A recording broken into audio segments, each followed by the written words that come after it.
Magandang araw sa inyo lahat.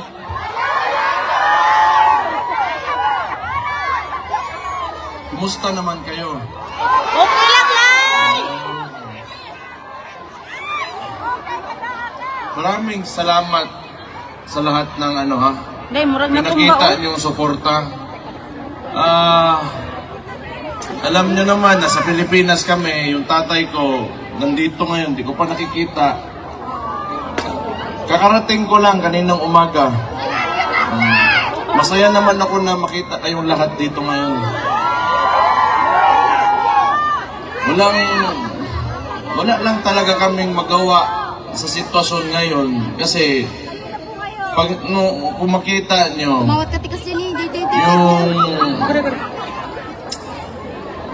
yung illegal arrest ni PRRD, wala hindi natin gawa talaga ng sindikato. So hindi namin nakita because siguro si PRRD lang kung tatanungin, maybe he trusted the judiciary doon sa Pilipinas. Kung talagang sinunod lang yung saktong proseso, handa naman talaga siyang humarap before the courts, before the Philippine courts. But yung ginawa nila, nakita naman nating lahat na wala talagang due process. So pagdating niya ng Manila galing Hong Kong, may eroplano na dyan. Well, technically, sa nangyari, tawag doon kidnapping talaga. Wala tayong, pero siguro okay na lang kasi nandito naman kayo. I'm sure nalalaman niya man na maraming sumusuporta sa kanya and very important na lalo na sa edad niya. He's already 80 years old. Tapos, makulong ka pa. Palungkot talaga masyado yan. Sa ito pa, mingaw kayo. Nalaman niya maraming bigaon dito sa labas naghahintay sa kanya. Masaya na yan. So, hindi ko man ngayon ko makikita si Papa. Maybe tomorrow or the following day, sabihan ko na lang na ako lang yung huli nakapunta dito kasi ako yung naiwan doon sa Davao, mayor kasi ako. So, but I'm happy to see you right now and personally magpasalamat sa inyo. And tayo naman lahat dito OFW, lalong-lalo na yung birthday din ni PRRD, ni Papa, no? Buong mundo nag-demonstrate talaga natin yung support natin, hindi man lang talaga particularly sa tatay ko, pero sa anong klaseng gusto natin na Pilipinas na magkaroon tayo. At talagang sigurado ako, hindi yung paraan ng administrasyon ngayon. So makita natin, ngayon din, sa nung eleksyon na nangyari, kung tingnan nyo sa Davao, wala kaming vote buying doon. Yes! For the longest time, talaga dito sa Davao, si Roddy Duterte, hindi niya sinanay ang mga taga Davao pagdating sa vote buying. Kasi ang vote buying kasi, gawa lang yan ng kapitalista. Maghanda ka ng pera, tapos pagpasok ng eleksyon, gagamitin mo yung pera na yon para piliin kang tao, para ikaw yung piliin. So, ano ang consequence nun sa lugar nyo? Malamang, kung ikaw politiko ka at negosante ka rin at the same time, ang tendency niyan, babawiin mo yung nawala mo yung pera mo kasi nangapital ka pagpasok mo sa posisyon. Tama! So mahalaga, yun na nga, ever since, ang ginagawa namin sa Davao, kinukuha namin yung mga nagbibigay na those who engage in vote buying, but still we vote for those who we truly believe should run government. So hindi na natin maiwasan na may mga politiko talaga gumagamit ng pera to convince para mabigay sa kanila yung boto. Pero isipin nyo, pag naglabas ng pera yan, that is what capitalists do. Hindi pwede yan na maglabas ng pera tapos bawiin, hindi nila bawiin. Malabo yan. Pero pwede naman talaga na kung pumasok sila dyan, o di parusahan nyo, you take their money, then you vote for those who sino talaga yung karapat-dapat na mamuno dyan sa lugar. So, nakita natin, tingin ko nga, ang pakiramdam ko sa Pilipinas, slowly, it is going through a transformation. Kasi itong eleksyon na yun, na ito, marami ang mga nanalong kasama natin. Kahit papano, sa PDP Laban, yung results, na even without the resources that the opponents had, okay yung resulta natin kahit di man pumasok. Pero sige lang, simula pa lang to. At tandaan nyo, si Marcos, 3 taon na lang yan. Gago na yan! Yeah!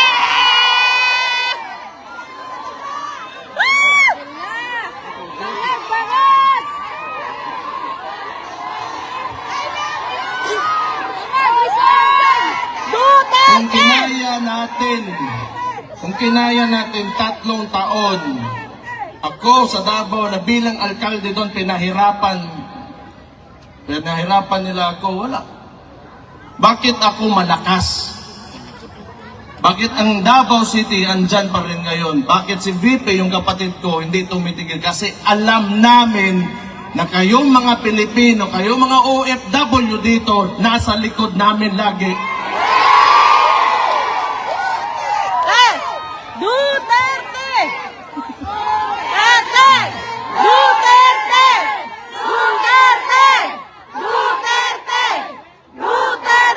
Kasi, naiintindihan ko kayo, lalo na kayo mga OFW. That is why, yung suporta talaga kang PRRD, at maraming salamat din sa kapatid ko, nasa kanila talaga. Kasi may point of comparison kayo because you are living outside of the Philippines and lalo na dito sa Netherlands, dito, mga Scandinavian welfare states, pati yan, Germany. Alam nyo, yung pera ng tao na uuwi sa mga tao. Pag yung pera natin, yung buwis natin binabayad dyan sa Pilipinas, ewan ko lang, potang ina ko nakabalik pa ba yan dyan sa potang ina.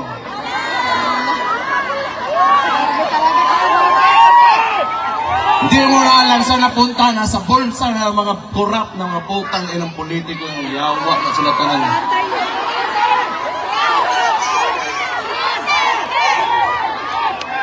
But, you know, kung kayo naniniwala ng federalismo, ibang usapan yon. Sometimes kasi, you know why Marcos can really manipulate and have almost absolute power. It is because of our unitary system of government. Yung presidential system of government natin, it allows the president to have almost total control of all government. Kailangan kasi, yung maganda sa, kung palitan natin yung system of government natin, sabihin natin federalism, hindi dili lang income yung napupunta sa mga sarili nating probinsya, but the functions of government as well. So, ma-decentralize yung Metro Manila ngayon and Malacanang, and the power will be devolved, and the functions and powers of the agencies will be devolved doon sa mga probinsya, sa mga local government units. So, I do not know kung mangyayari pa ba, pero that is one of the causes why Marcos can, you know, kaya lang naman gusto nila yung unitary system of government because power is centralized and yung tatay kasi ni Marcos noon was a dictator and you can have cronies. Yung mga ambisyoso masyado dyan sa gobyerno na kahit mali ginagawa, gusto niyan gayahin nila noon, sa panahon ng Marcos Sr., may mga cronies si Marcos Sr., sila General Ver, sila Enrile kaniadtong panahon. Yan ang gusto nila, yung mga Marbel, yan si Torre, mga Rimulya. Kasi ang susunod dyan, they will attempt not to go down in government and they will attempt another dictatorship.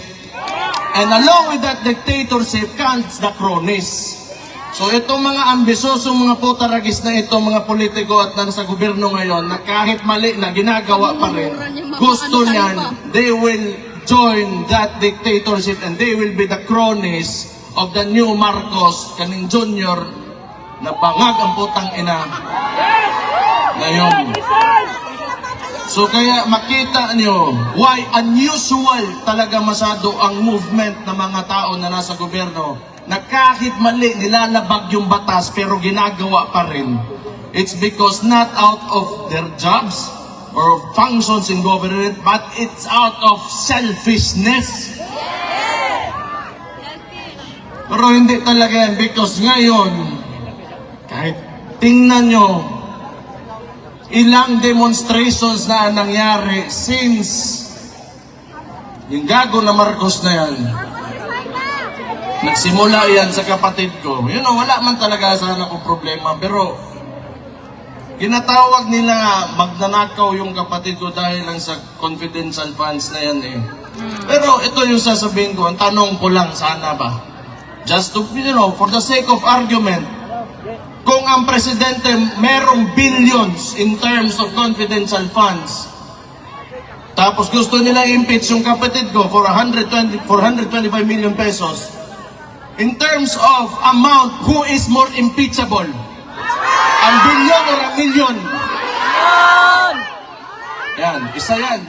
But sa totoo lang, you know, if you take a leadership position, lalo na executive, mayor ako, yung mga, lalo na mayor, barangay captains, yung executive position, alam mo, kung you are really serious on implementing or renewing policy or amending laws, or if you want to make a change, it should start with you. Kung sinasabi sana nitong Marcos na ito na masama may confidential funds, then it should start with him, pababa, so that he will be the example that we will follow. And yet, you are sinisingle out mo yung isang tao. Ano ibig sabihin nun? It's because of politics. When you should be there, nandyan ka to lead the country and fix, you know, what is broken and continue what has already been done. That is good for every peace-loving citizen in the Philippines. Pero anong ginagawa? Ever since, ito lang talaga sa buhay ko, medyo nakita ko noon, Pinoy, before that, with the Ramos and Erap, na we are, you know, a bit tolerant when it comes to government, but this is the only time that I've seen the Philippines that is so divided. Tama! And how can you live with that kung nakakadiha? Ikaw, Presidente, unya, you allow your people to suffer and even make lies, hantod karon, imong tag-20 nga bugas, wagya po na niabot. O, John!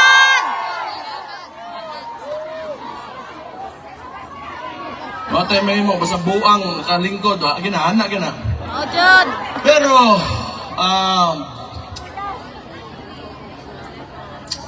as I said earlier, tanaw na ko, you know, like everybody's really putting it out there ba, kana yung nararamdaman nyo and how you really feel, kung anong gusto nyong direction para sa bansa natin. That's good.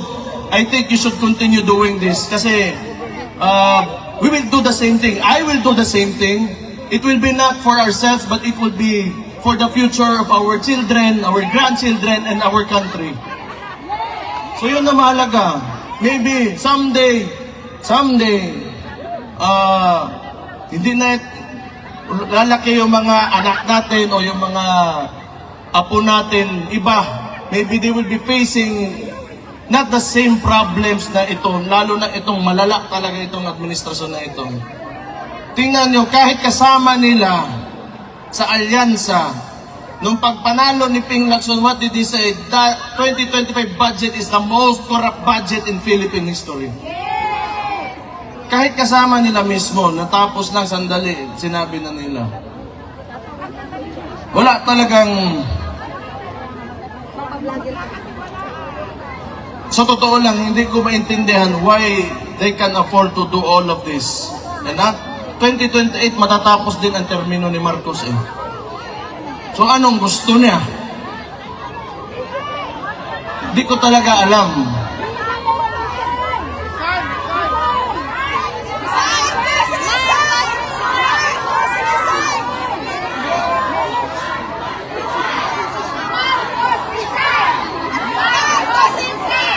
Sana nga talaga.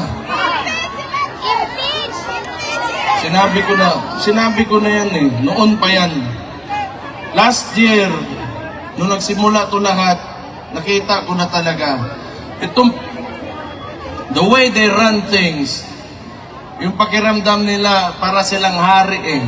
Everybody below them, wala na kayo. You are slaves. Kita niyo Pilipinas ngayon. Sometimes, I don't even want to believe yung mga sinasabi sa akin ng mga kaibigan ko sa ibang lugar. Luckily for us at Davao City, we have been able to maintain the peace and order and the services na hinahatid ng government namin sa mga constituents namin. But it's really sad to hear other people who are disappointed with what's happening now in the country. But ito rin yung maganda rin. Maging contrast ito, if you truly believe in the governance of Rudy Duterte. May anak pa naman siya dyan, yung kapatid kong babae. Kung gusto niya ipatuloy yung tunay na pagbabago, pilitin natin na tumakbo ito ng 2028.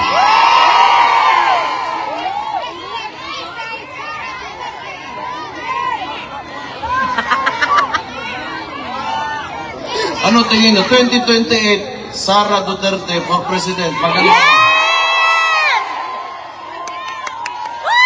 Sabihin ko kayo nagsabi ha, nagkakasuntukin ako yan.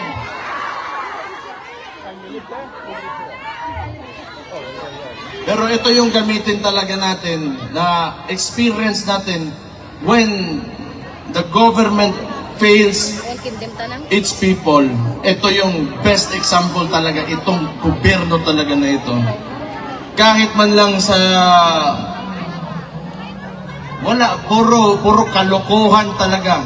Kahit press release, kalokohan, puro kasinungalingan, puro politics. Wala kayo makita bagong tulay ngayon. Wala kayong makita, ewan ko na lang. But anyway, ayoko na magsalita masyado ng sobra pa nito. I'm just happy to be here, to see all of you, and sa mga lahat ng nakikinig na mga OFW na sa ibang bansa ngayon. Alam ko malakas talaga ang suporta ni Papa galing sa mga OFW natin. Salamat, kaayos niyong tanan. Sayaw muna, sayaw! Sayaw! Sayaw daw sa sir! Sayaw! Sayaw sa Dili kabayran ang kuan. Suporta nga yung ginapakita. So, on my part, bilang anak ni Rudy Duterte, I will look for a way and I will fight for you back in the Philippines when I go back there. May 3 taon pa, hindi nila ako natakot for the first 3 years. And I'm sure hindi nila ako matatakot for the next 3 years. Malabo yan. Malabo yan. Kay mga pisot sila, buisit.